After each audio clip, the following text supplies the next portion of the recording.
Simon Birrer from Stanford University, who's going to be telling us, well, it's going to be shedding light on dark matter and dark energy. So Simon, take it away.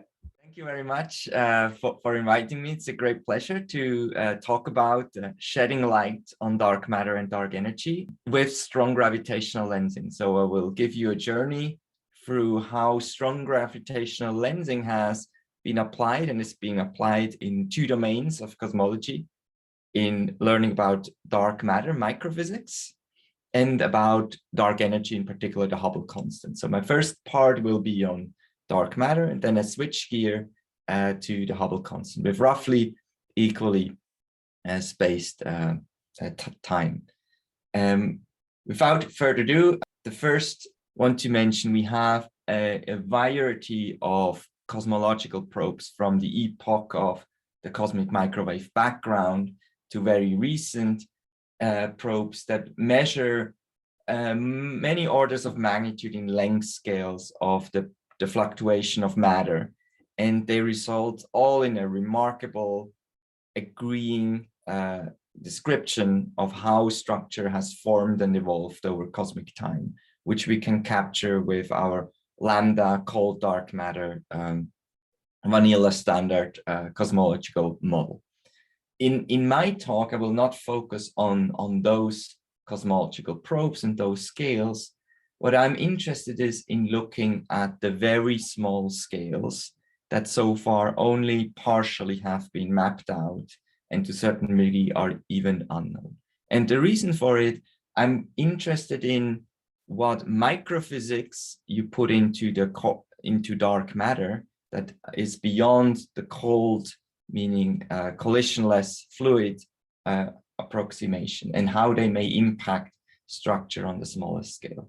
So there's some prediction here in the power spectra for some type of warm dark matter or interactions that go on in the dark matter sector, or fuzzy dark matter, so wave quantum interference. And the reason for all these microphysics lead primarily to small scale deviations from lambda CDM. And so that's really why, from a cosmological point of view, we're prone to look at these very small scales. And the question now arises, how do we measure these smaller scales? And so one theory slide here for more the particle physics oriented people. So on the x-axis here, this is the cross-section with our standard model that such a particle or dark matter candidate may have. And on the y-axis are scales of halos collapsed astrophysical objects or cosmological objects in units of solar masses that they may affect. And so up here we have galaxy scales, dwarfs. This is basically a solar mass, and this is just as an example, primordial black holes or black holes in general that can span a lot of mass range and basically have no interaction with the standard model. And you may or may not find your favored dark matter candidate on here, but it's definitely not meant to be complete. And so this is the anchor of how we look into the microphysics sector with cosmological probe. So the plot before, I showed you the power spectrum. Here we go into real space, and here is a computer simulation, so we can simulate these phenomena, how they impact structure formation. And here's a zoom in on a kind of like a Milky Way-like halo with two scenarios. To the left, cold dark matter, and on the right, sterile neutrino-like warm dark matter. And what we see in the prediction here, not in terms of the language of the power spectrum, but in language of halos, we see that there is a different abundance of small scale halos and subhalos. And if we were to look a bit in more detail, also the fluffiness or the cuspiness of these halos have also altered. So if we had a picture of the universe where we can map all this dark matter structure, we can immediately tell or rule out a wide range of dark matter candidates. And this would be an amazing thing if we had access to it. but we don't have it, so not so easy. So what we really have directly access in our local universe is structure down to several hundreds of stars that are bound in objects, or are in the center of these bound objects, which we call dwarf galaxies or ultra faint dwarf galaxies in our Milky Way. So in these, it's a remarkable prediction from the CDM model that these are actually present to some degree. And these presence can be consistent with different dark matter modes. And the question is, are there also halos that do not occupy any dwarf galaxies? And the expectation and the prediction from CDM is clearly yes, and a lot of them. And the question is, can we make them be seen in indirect methods? And one of these methods is strong gravitational lensing. Strong gravitational lensing is the phenomena of general relativity that bends light along non-uniform matter distribution. So you have curvature induced. And here's just an illustration of a galaxy cluster, and background sources get highly distorted. Then you see a multitude of arcs, very highly distorted arcs. And most of the galaxies that you see there behind the cluster, you would see multiple images of them. And here's a systematic. This was just meant to see the light rays traveling through the universe. So here for my first part here, take homes in that sense, dark matter as a collisionless fluid is extremely successful in describing cosmological observations. The subgalactic scales offer a laboratory for microphysical properties of dark matter. And below the galaxy formation limit, only gravitational probes are sensitive to dark matter physics. And one of them in particular is strong gravitational lensing. And so I dive a bit into the nitty-gritty details of gravitational lensing. And here's as a forward model illustration. So how does this process happen to reach our telescope? So we have an intrinsic source here, galaxies that some of you may recognize. I've lensed them, distorted them with a lensing kernel, and then applied convolution, be it seeing or diffraction, even in space, pixelization, noise, all what the detector gives. And what we're really interested is we stare at images like this, and we want to know how is the distortion happening. And so what we need to know, as for many observations, all the details of the observations, of the aperture, etc. And we have to deal with a lot of nuisances from uncertainties that also impact our data, such as here the morphology of our galaxies that's being warped. And I want to spend about 1 or 2 minutes on this morphology of the galaxies, how we can marginalize these nuisances. And so whenever possible, if you have a complex problem and you can phrase it in linear, or that is partially linear way, this can be very helpful. Linear problems can be solved with matrix inversion. These are rather efficient as long as the memory in your computer allows to deal with the matrix. And so the way we did it for strong gravitational lensing to linearize is basically come up with a basis set as a source service brightness distribution here on the left, such that linear superpositions of those bases can describe rather arbitrarily galaxy morphologies. You can think of, you can Fourier transform any image and you have a basis in Fourier. You can divide it into pixel, you have a basis in pixel. And here we decided to have kind of like an in-between basis, which is, we call them shapelets, which are Hermite polynomial that are convolved with a Gaussian. And here just to illustrate those. So this is our basis set. And now we can forward model each individual basis through our lensing kernel and through our telescope's convolution and pixelization. So what we have is the corresponding basis in the data vector space. So, and what we now can do is ask the questions of what linear superpositions of these bases do reproduce our data. the best. And we can get the linear coefficients. And then if you're interested in how actually the source looks like for our model, you just evaluate the coefficients on the left side and you get a reconstruction of the source. So this is, having said, it's very theoretical or not so illustrative. I have here a movie that demonstrates these in action. So it's the same source here. Here I mocked up an image. And what you see here is a reconstruction of that image if I allow the basis to be of polynomial order 0, which basically means it's just a Gaussian. So this is the best reconstruction if I'm only allowing a Gaussian to be representative of the source.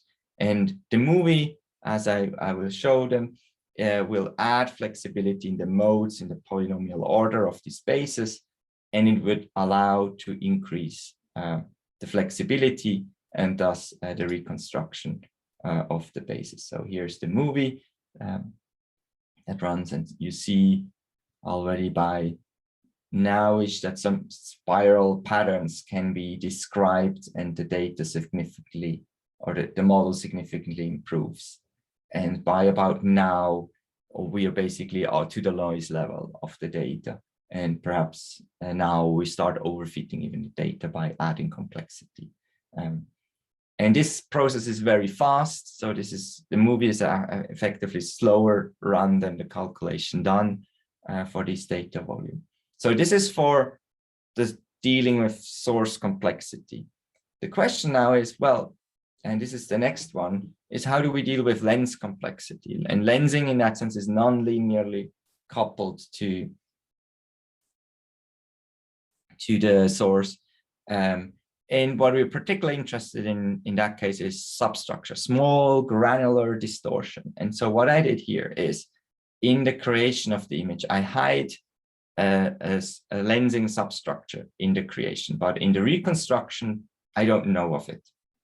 And so what I do now is run the same linear inversion as before, but do not tell the full information of the lensing kernel to the inference. And you see already by now that there's certain residual structure present in the reconstruction, that no matter how I increase source complexity are not being overcome. And this is a signature that we can extract. And the reason for it is that strong lensing provides multiple images of the same source. And so all the relative distortion needs to be mapped precisely. And if they're not accurately described, we end up with residuals. And that's basically a way to detect indirectly such small distortions. And this technique is known for almost like 2 decades now. And here, this is from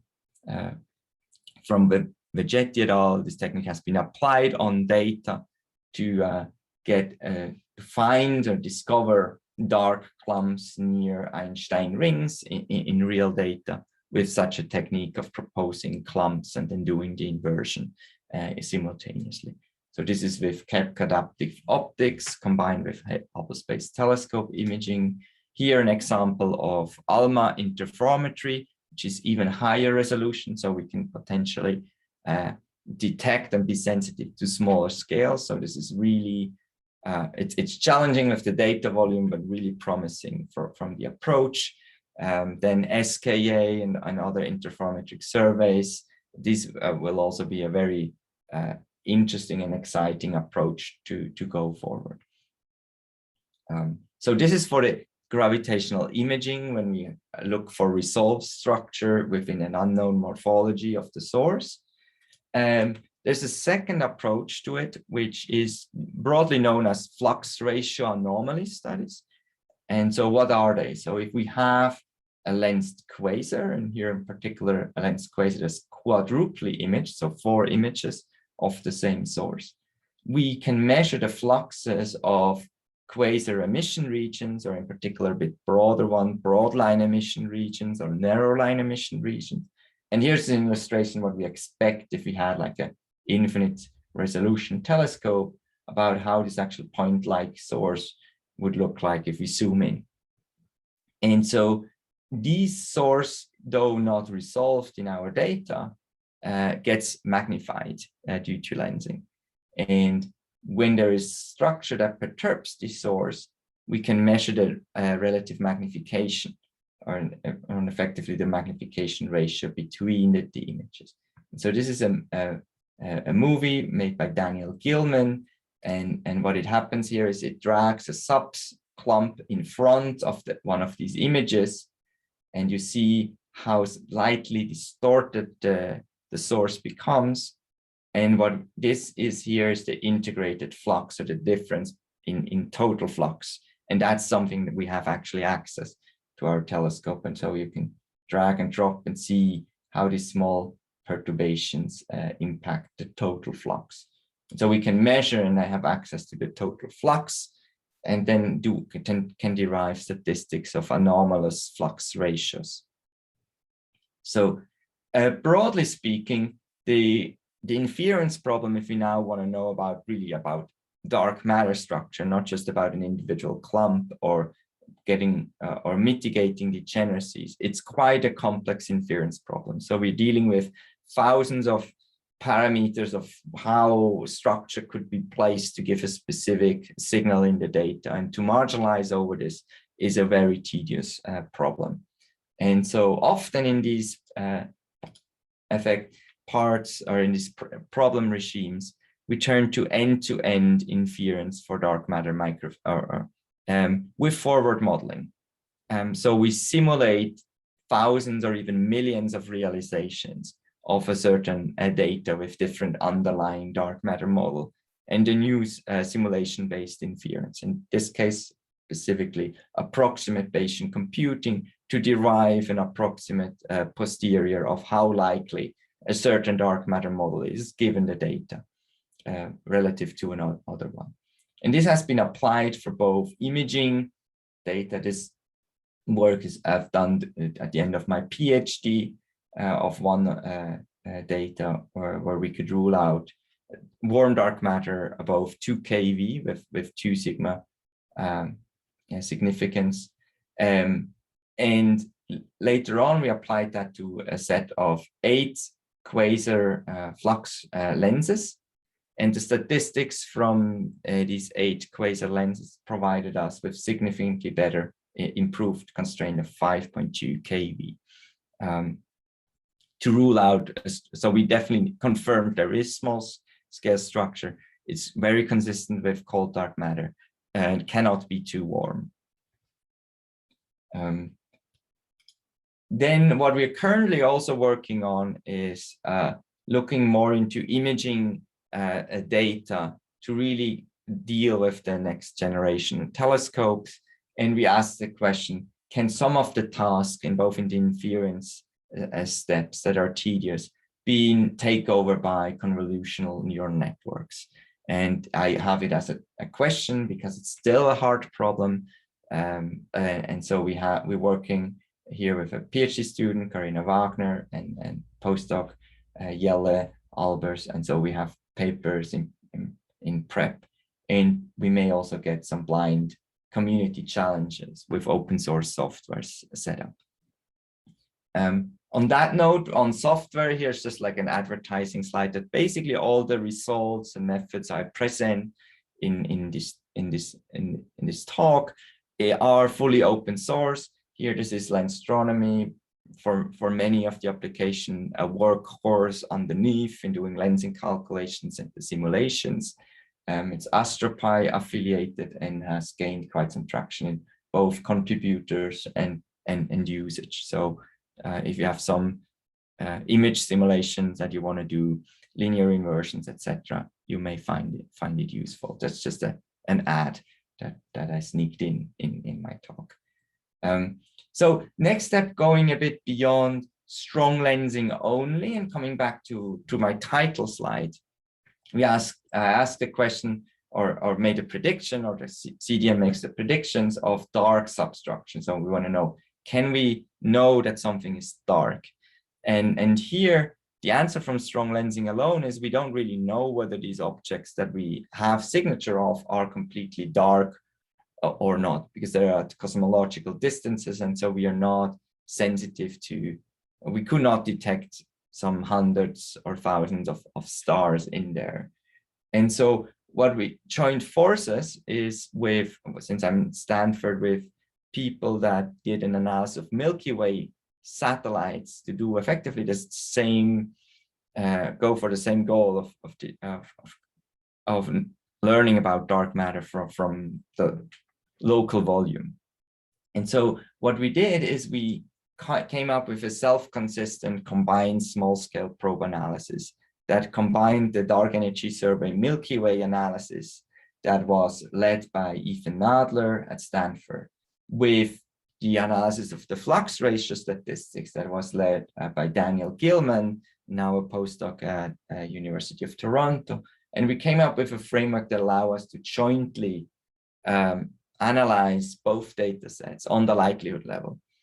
And that on one side improves the constraints. So we have clearly, the strongest constraints in ruling out warm dark matter to 9.7 keV and 95% confidence. But that's not just due by just adding 2 constraints in the 1D marginal of our parameter of interest. But it's in fact more than half. It comes from the additional constraints, comes from having this different distinct views on the problems of small scales, and these different assumptions and different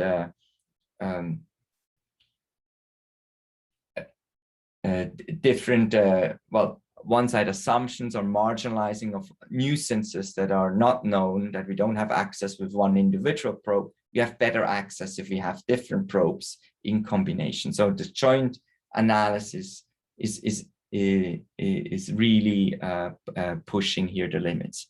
It also allows us to mitigate or get to know inconsistency among different data sets, so really derive stronger and more bulletproof constraints, even considering, for example, if we get into a discovery regime of an anomaly of that dark matter may not be simply described by cold dark matter. And so how can we get the signal that we really trust once we are in such a regime that may or may not come? And that is then effectively the end of my dark matter microphysics constraints. I have here just the bullet points that I just mentioned. So in the dark matter microphysics, we are increasingly ruling out models that predict damping of structure, while in another regime, we have an anomaly and we would like to know, is it real, and tackle it. And so I switch gear and come to measuring the Hubble constant. So this is a figure dated more than a year ago, so it's completely outdated by now, so that the field evolves. And so I don't have always the most updated figure, but I put in dates that I know that's at least at that time it was to some degree representative. And so the problem of the Hubble constant or the tension is between measurements that rely on sound horizon physics that anchor the scales of the sound horizon. These are any BAO, CMB, large scale structure probe, and all of those provide a remarkable consistent and self-consistent picture of the universe themselves. When you come to try to measure the scales, the absolute scales of the universe independently of the sound horizon, the picture changes, depend on the distance ladder approach you're choosing, calibrations, MIRAs, megamaser, surface brightness fluctuations. You get a variety of different results, also from different analysis teams with the same or similar data. You may get different results, but all of them roughly statistically lie higher up than 67 or 68 kilometers per second per megaparsec. So the question is this new physics or is this systematics? I don't know, but what I know is the more independent measurements we have that are significantly precise, the more we can decide and finally converge on one answer on it. And here comes, again, strong lensing into play. And this is known as time delay cosmography. And so we can use the very same techniques with one added addition. This is a time delay. So how does this method work in a nutshell? So when we have a lensed quasar in that case, it's variable. And so if it's fluctuation, and we can measure a relative time delay between image pairs or between all the 4 images.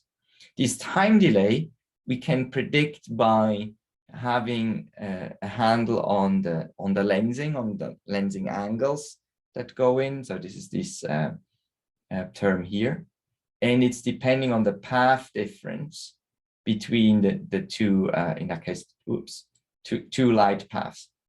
And the path difference is depending on that lensing term of the distortions that we see on sky and the absolute scales in the universe. So if the entire lens source system is double or the size, the scales, then our time delay would be double. And so it's really in that sense a one-step measurement of the scales of the universe to these systems. That's what time delay cosmography is. And how do we do the measurements? And so here, this is an example of a decade-long monitoring campaign. So nowadays we can do it even in 2 seasons with very high cadence observations. And so here you see light curves of the flickering quasar images, and you may shift the curves by eye even to get some measurements of a delay. And one of the delays is about 100 days. The longest one between these images here.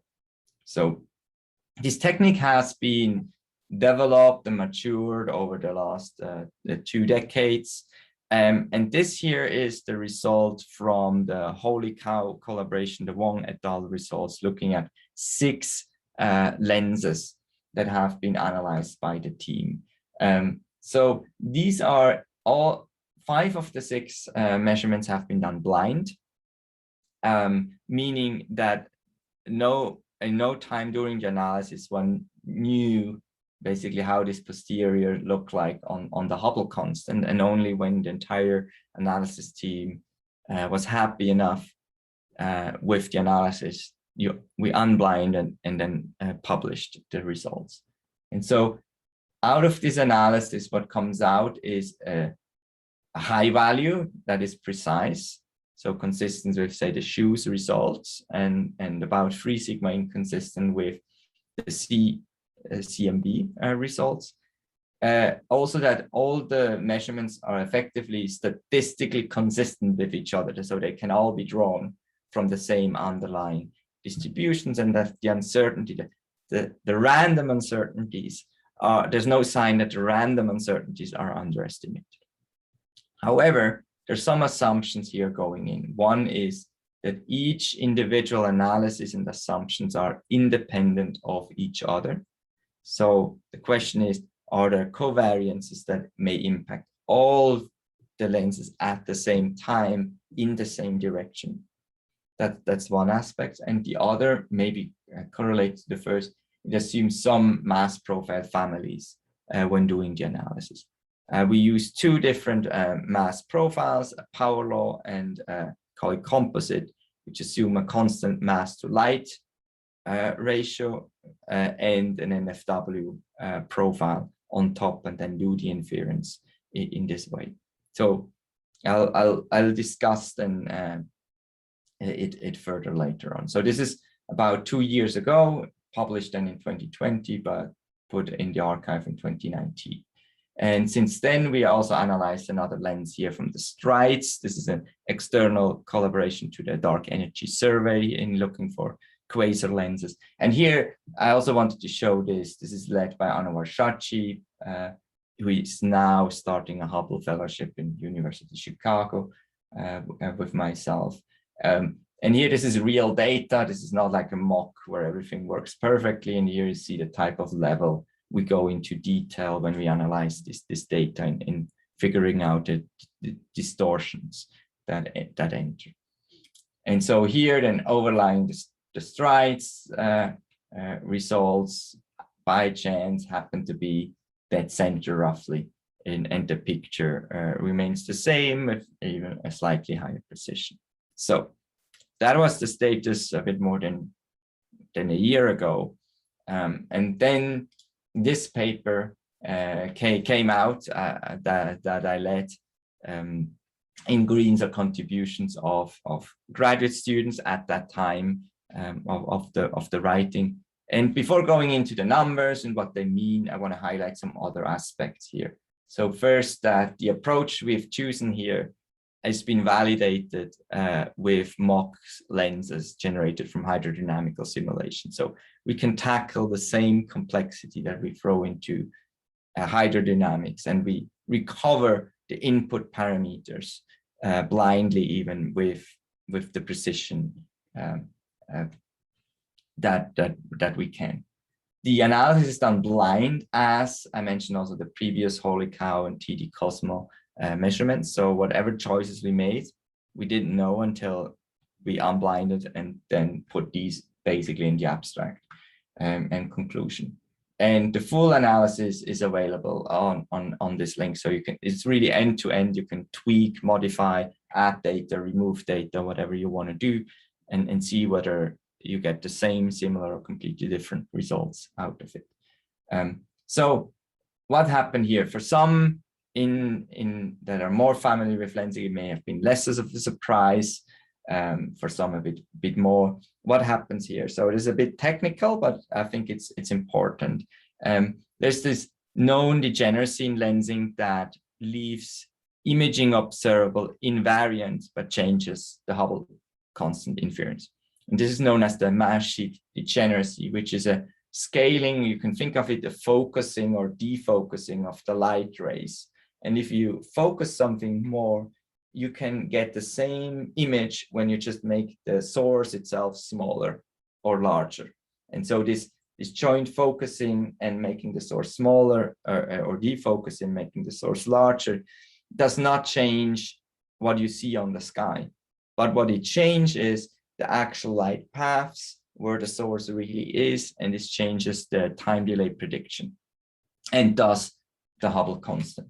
And so this is known since the 80s, and many work have been done of either how to mitigate it, how much is it the problem, etc. Me, myself, I wrote a paper in 2016 about it. And so this is well known. The question is how you tackled it and approach it. And that there are different paths. And in the past, in the HOLICOW, it has been approached by making assumptions on the shape of the density profile that do not allow for this type of wiggles or differences such a transform of the mass sheet does. And just to give you an idea, each line here is a 10% difference in the Hubble constant. So it can be even small changes can be relevant. And so the work that I choose to do is, I did not necessarily trust the assumptions we put in to the level where I'm so confident to claim new physics in our cosmological model from strong lensing measurements alone. And the question is, are there, rather than the assumptions that we put in, are there data there that can constrain those models independent of lensing, that we can actually significantly relax the assumptions and let the data constrain it. And here's just examples of the interpretations of 3D density profiles in terms of an NFW and mass to light ratio, how they scale and how they can mimic a mass sheet degeneracy. And so in the terms of the time delay equation, it's really this optical part that is in the focus. And here, extraordinary claims require extraordinary evidence. That's the spirit that we did for this work. So what external data is there to constrain mass profiles of galaxy density profiles? And one is here the SLACS sample of lenses. They have, as well as the TD Cosmo sample, they have stellar kinematics measurements of the lensing galaxy. So these are integrated, not individual stars, but integrated dispersion measurements that are a direct probe of the 3D potential. And the three-dimensional potential is not invariant under mass sheet transform. So depending on the 3D potential and lensing observer, we we can break the mass sheet degeneracy. And so we can use this type of kinematic data to constrain our mass profiles, even though when lensing alone, we allow them a rather a significant deviation to occur. And so what we did is jointly analyze on the likelihood level the H0 and the galaxy density profile with this external data set. And here's just effectively the data vector in the kinematics, both in the measurement and prediction. And so one assumption that goes in whenever you add external data is like how self-similar are these type of galaxies. And so in that part, we make the assumption that they are of the same type, so they follow statistically the same mass profile. So these elliptical galaxies follow, statistically speaking, on the population level, the same distribution as the lenses that we have for time delay measurement. And so what we can do then is do a joint hierarchical analysis of H0, galaxy density profiles, and also stellar anisotropy, so how the stellar orbits are actually either radially or tangentially, and how this ratio is that affects how we measure it in projection. And so here's the joint analysis. And we have different numbers for depend on what data set we add. So the blue one is we use exactly the same data set as previously used with much stronger assumptions on the density profile. So we have still kinematics, but only from the TD Cosmo sample. And then we take on integral field observations for anisotropy constraint and add then effectively all the slacks data that we have. And so the joint analysis of all the projects that we throw in under the assumption that they're self-similar is then the last measurement. It's a 5% precision measurement that is very consistent with the CMB measurements, and statistically still statistically it's not ruling out a high number yet, but we're working actively on it to increase the precision, and I come to that in the last few minutes. Here just an overview of the measurements as it's been presented in TD Cosmo 4. I'm sure that there may be some questions. And one thing I want to notice, kind of like or highlight, is interpretations of what is this mass sheet actually doing physically. In TD Cosmo 4, we brute force put it in as a mass sheet transform, which is an infinite sheet of mass, positive or negative, which is in that sense not physical in that interpretation. But however, there are allowed physical regimes that you can translate these constraints.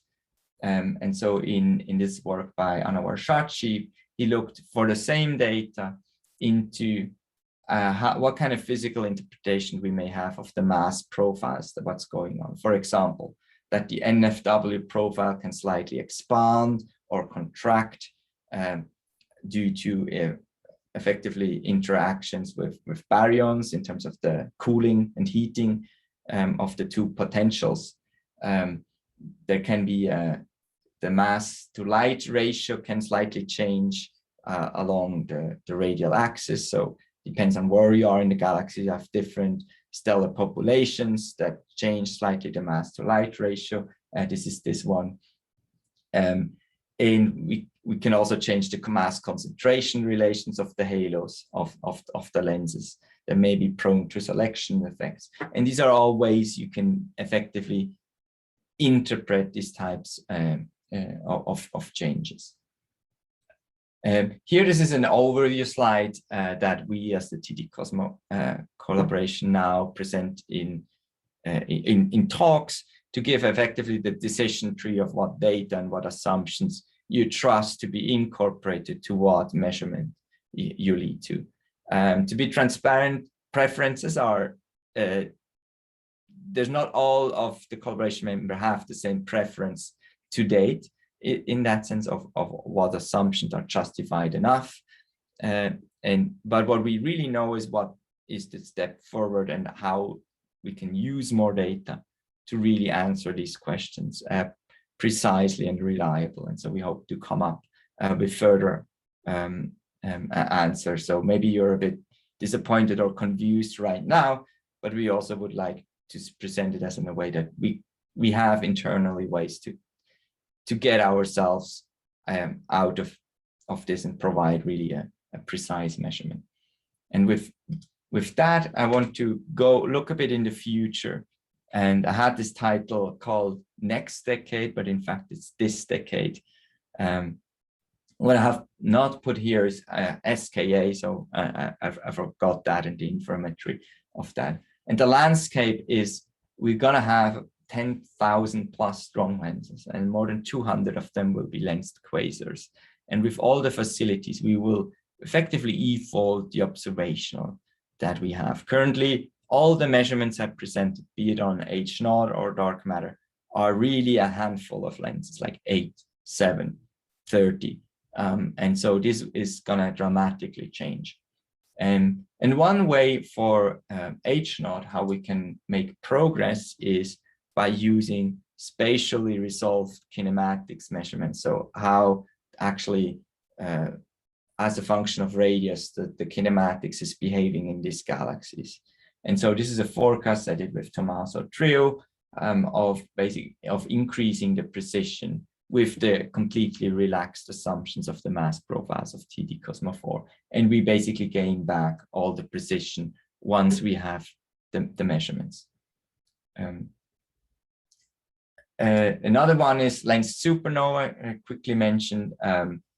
So with the transient surveys and the deeper transient surveys like LSST, we are expected to discover and can follow up many dozens of lens supernovae that have very characteristic light curves. It's also nice that the supernova fades away and there is no quasar that contaminates, for example, kinematics measurements. So that leads to great observations. And they have a standardizable magnification. And so there we run recently a forecast that I did with two colleagues, Suhail and Anwar, where we forecast how LSST, both in combination with, say, the Roman Space Telescope supernova sample, we can use the standardizable nature of supernovas in combinations with time delays to break the mass sheet degeneracies and effectively infer for H0. And the question marks is microlensing that we also have to marginalize over. These descriptions are in here, but there's quite an uncertainty of how much it actually affects. And strong lenses are being discovered. This is from the DS survey that I'm currently co-convening as a working group. And here a follow-up. Some of the quasars that we discovered have been follow-up already. Here's a dozen that's been modeled by Anwar Shachi, and there's a total set of 31 quasar lenses in prep. And on the left, you see the actual HST image, and on the right, we have already models.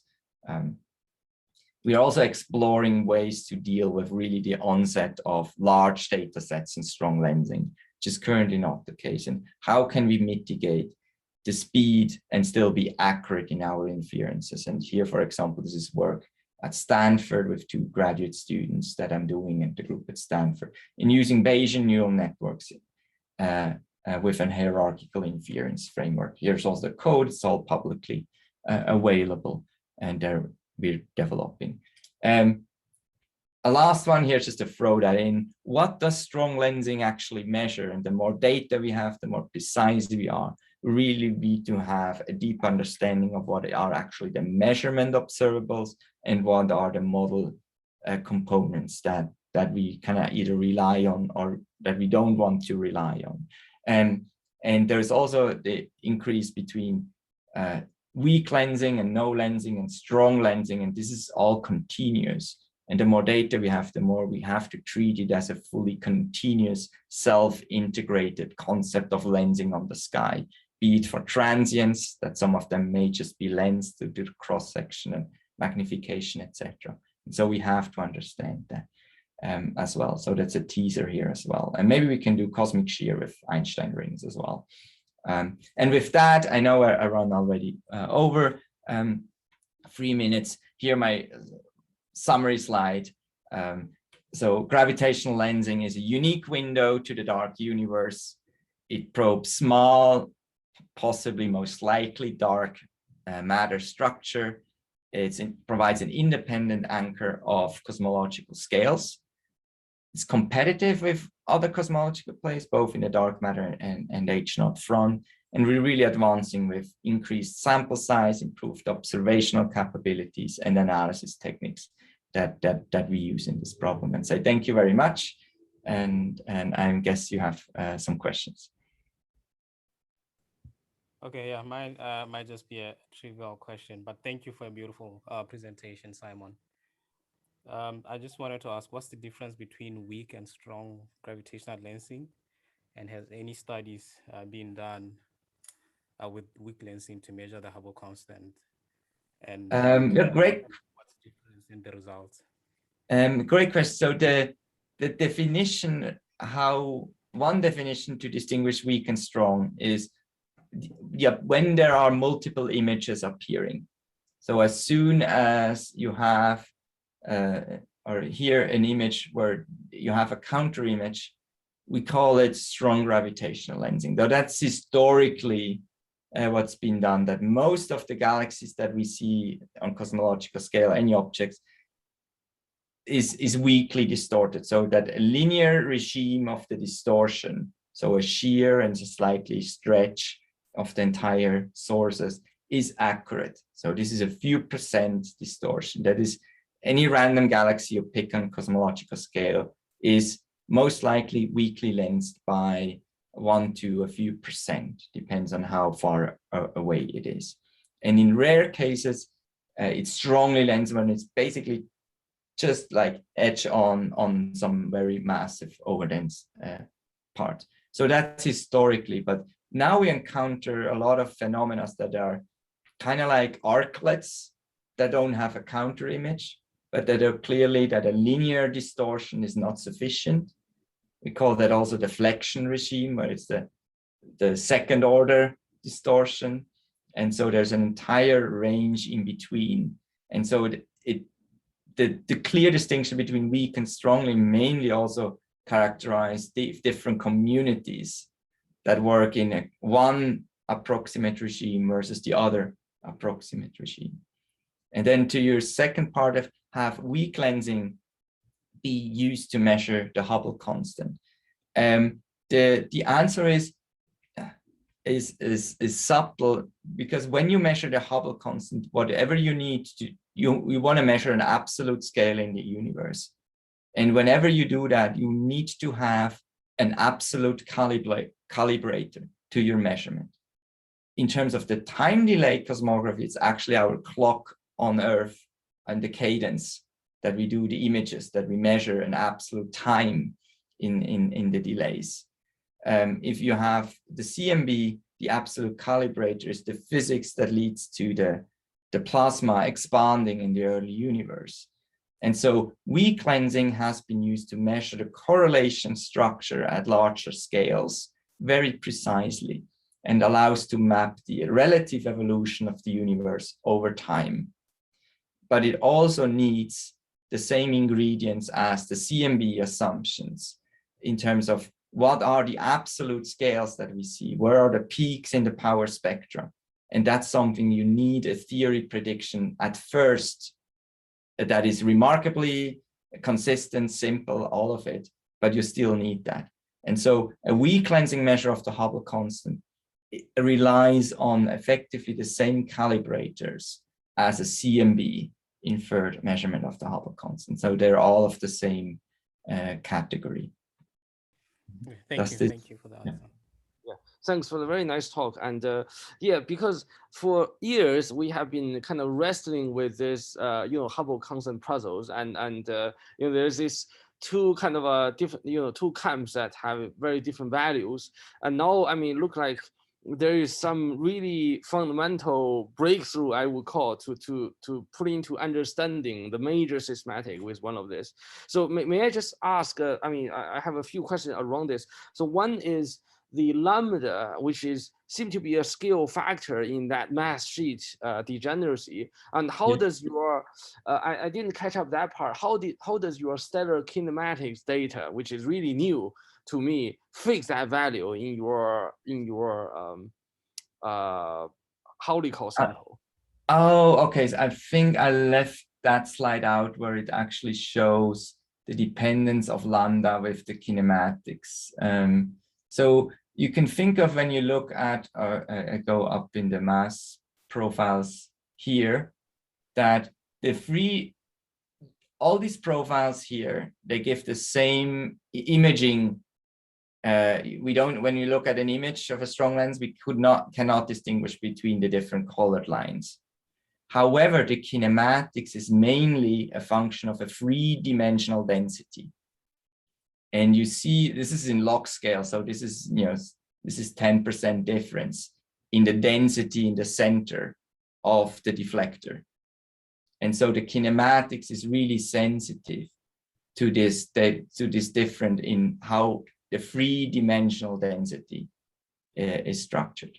So the stellar data will just put data and error bar on these lines so that it will constrain that bump up region. Yes, yeah, it's not exactly in that line. We don't measure it in 3D, but given our models that we have in 2D, depending on what deep projections we do in 3D, our stellar kinematics is different. And so we have a likelihood, how likely is it to be higher or lower density. I see, I see.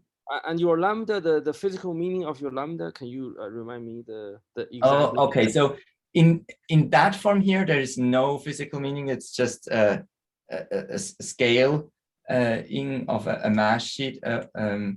Physical meaning can be different here. So in GD Cosmo 4, we don't assign a specific physical meaning and say, like, this is the physics relative to the assumptions we run previously.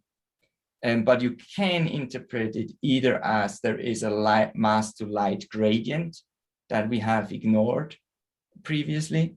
You can interpret it as a slight fluffiness, more fluffy dark matter profile relative to the NFW profile we have assumed previously.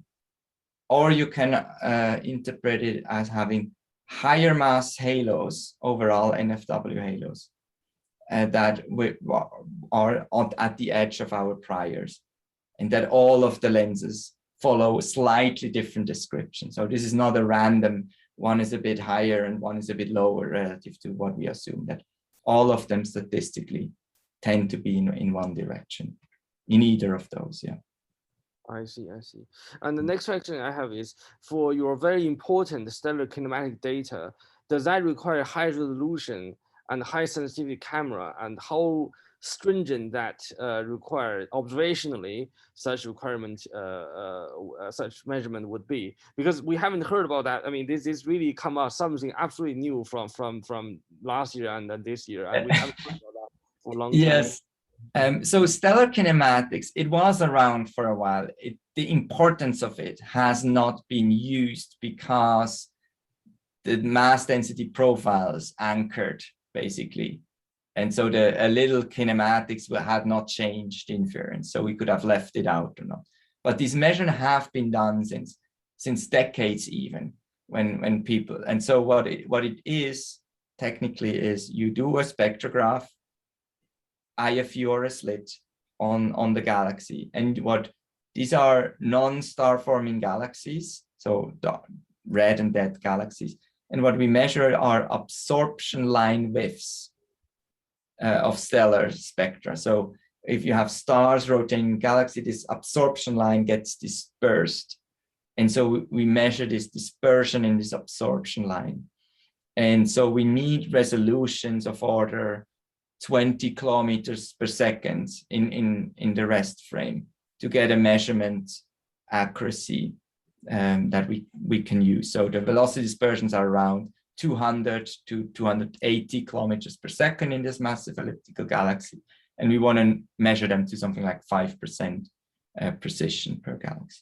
It is a difficult measurement. You have contaminating of quasar lines, and other spectra, you rely a bit on the stellar template when you do the fitting, and you need to marginalize over those.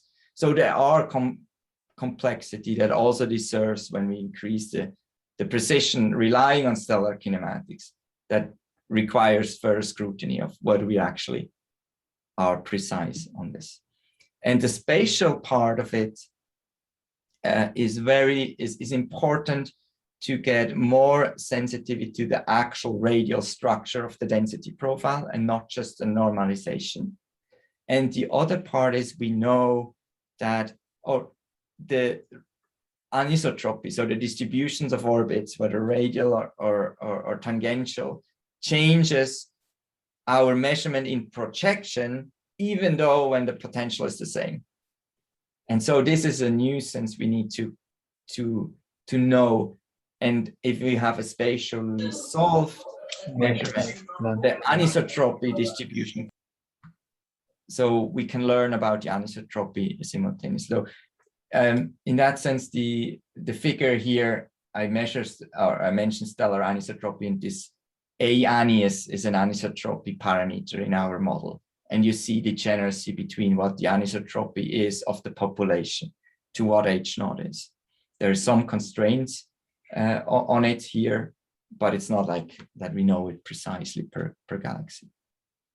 Yeah, so basically, okay, I see. So basically here, the galaxy density profile and stellar anisotropy are the major theory or major assumption. I mean, I remember you have that interesting figure that you minimize assumption and amplify the data, which is, I really agree. Yeah. So yeah, so how general, I think my question is how general that is, or how specific, I mean, the current anisotropy plus radial, because with that assumption, you're able to change that value of H0 eventually to some low value. So I wonder how general or how specific that the current assumption is. Yeah. It's still, I mean, I have not removed any assumptions of this figure, right? So that is, yeah, every measurement to some degree lies on some assumptions, and the question is whether they're justified. And what we know, I cannot really give you the answer of whether all the assumptions were right, even when we relaxed the assumptions that were previously relying crucially to get H0. But what we know is what measurements we can add to check and can even remove and relax these assumptions. So when we have JWST, spatially resolved kinematics, we already know we can actually distinguish different anisotropy families. And so we will learn more about the galaxy structure. One thing we also haven't done in this work is incorporated local galaxies that are way better resolved. So the remarkable spectra. And there's a lot of kinematic information there available in studies. What they don't have is strong lensing. So they rely on other assumptions when they do the mass fitting. And they're locally, they may not be the same galaxies that we have at redshift 0.3 that act as a lens. So there are other question marks there of using that type of data. And we are exploring different paths simultaneously, such that it's not one single assumption. Oh, if we choose a different radial anisotropy profile, H0 is going to be 80 or something. This is not going to happen when we have this diverse set of data that we can move. We can close off today. Let us thank you, our speaker again, Dr. Simon Birrer, for today's exciting talk and this very fundamental breakthrough in marrying H0 with strong lensing. Yeah, we're looking forward to your future work, indeed. Yeah, and of the collaboration as a whole. Yeah, it works. Yeah, thank you very much for having me. Yeah. Thanks a lot. It was really good.